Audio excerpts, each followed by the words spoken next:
So here in my studio in East London, I sat down with two of the most exciting groups of people developing tools for creatives in virtual reality. These are native tools that exist within the headset that allow you to be able to design and prototype your concepts very easily with your hands and controllers. We sat down with ShapesXR, who are in the US and are a multiplayer prototyping tool that allows designers, creatives and developers to work on ideas inside of a headset. And then also OpenBrush, who are a team of developers and artists who are creating and continuing the hard work that has gone into creating Google Tilt Brush. But in this case, it's open source with new features and a very optimistic future for the Metaverse and for creatives as a whole. So thanks very much, guys, for joining me. I just wanted to give you guys the opportunity to explain your product and introduce yourselves. Who's going first? Michael? Mike, you go first. Okay, so yeah, OpenBrush was started in 2021. We were around a little bit before that. We were working on a separate project after Google closed down their Poly website. And then OpenBrush became available because we were able to use Tilt Brush, and we've kept that going now for nearly 2 years. We've been continuously improving it, adding new features, bringing it up to the new state of the art in VR and AR tech. And yeah, it's going really well, I think. Thank you, Sean, for having me here. I'm Inga. I'm founder and CEO of ShapesXR. We are on the mission to build the most popular design and collaboration platform for 3D and immersive content. You can think of ShapesXR as Figma for 3D. The product we have is actually becoming really, to some extent, the industry standard when you have to design your VR, AR, or mixed reality application, or game, or experience. What is it about virtual reality that makes a difference? What is it that's different or intrinsically unique about the virtual reality technology?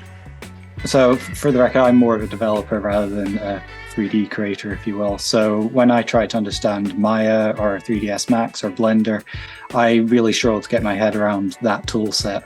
But drawing in OpenBrush, I can't draw very well in real life with a pen to paper, but there's something about VR, about the perspective that even I can get a handle on it. And when we've seen Tilt Brush, OpenBrush used by like the younger generation's kids, they just seem to intuitively get it. And I think there's something magical about that. With virtual reality, especially for me, it's the fact that my paint defies gravity.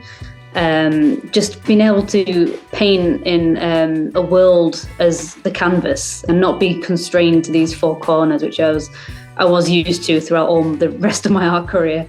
Working in VR is almost like interior design, but on steroids. You just being able to just create these things and manifest them all around you how you want, make things big, make things small. You kind of feel like a reality builder. You know, whenever people get a powerful tool that allows you to collaborate in 3D at actual human scale, right, which is important, and understanding your space around, they unlock new use cases for your initial problem. But the problem is the same. You know, we want to collaborate in 3D, and that has to be accessible, and that has to be fun, and that has to be powerful at the same time, right? One of the things a lot of people want to know is, what does virtual reality solve? What is the benefit to doing something in a headset versus on a flat screen? Honestly, there is no way for us as a team, being a remote team in different parts of the world, to efficiently brainstorm together in 3D, you know, and do some early prototypes before we have to wait for Unity developer to run the build, you know, and get some feedback. But they've never been created for, you know, for building 3D or immersive content, and we missed a lot transiting from flat screen to immersive, right? Like 3D working is like spatial working is natural to us, isn't it? It's what we're used to, how we're used to interacting with the world. So it just seems like a natural progression as virtual reality in order to help us creatives get that leg into the 3D world and understand it better, because a lot of people really struggle to transition from 2D drawing to, and it just helps with that transition, does virtual reality, and getting used to the 3 dimensions and just understanding perspective a lot easier and a lot better. So what does the future look like for your app? Where is your application going? Where is the medium as a whole progressing to? I think it will be extremely collaborative. I would like to see a situation where not only is it a case of somebody using OpenBrush and passing it into another app, but multiple creators and multiple different apps could all be creating together on different things. It has to be accessible. I mean, the tools don't have to be something that, take all creativity out of us, take all the artistic nature, We don't want to feel stupid in tools. We want to be feeling, superheroes in tools. And by the way, this is my biggest push for ShapesXR, I like looking at what is happening in other ecosystems, like the Dreams on the PlayStation has got some crazy stuff happening, and all the weird and wonderful things happening in VR chat and even Minecraft. There's some those are the kind of communities we should be keeping an eye on, because there's a lot of inventiveness happening in all of those. So the metaverse is something that is a big conversation online. I wanted to know, what do you think the metaverse will look like if there isn't a design and an artist approach to the way that we interact in this new universe?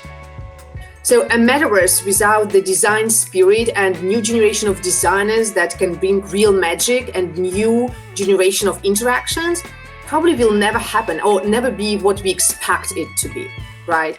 And we expect magic, we expect interactions, and we expect, joyful and delightful user experience. To me, I feel that without designers and artists, there is no metaverse, because this entire thing is fueled by content. It has to be easy enough for people to create assets for their worlds. People only design interesting worlds, I feel, based on what they like, and that will just allow all of these different worlds with different interests to grow. Human creativity just happens if you give it a space to happen. Well, congratulations on all your hard work. I'm very excited to continue to see where the applications are going.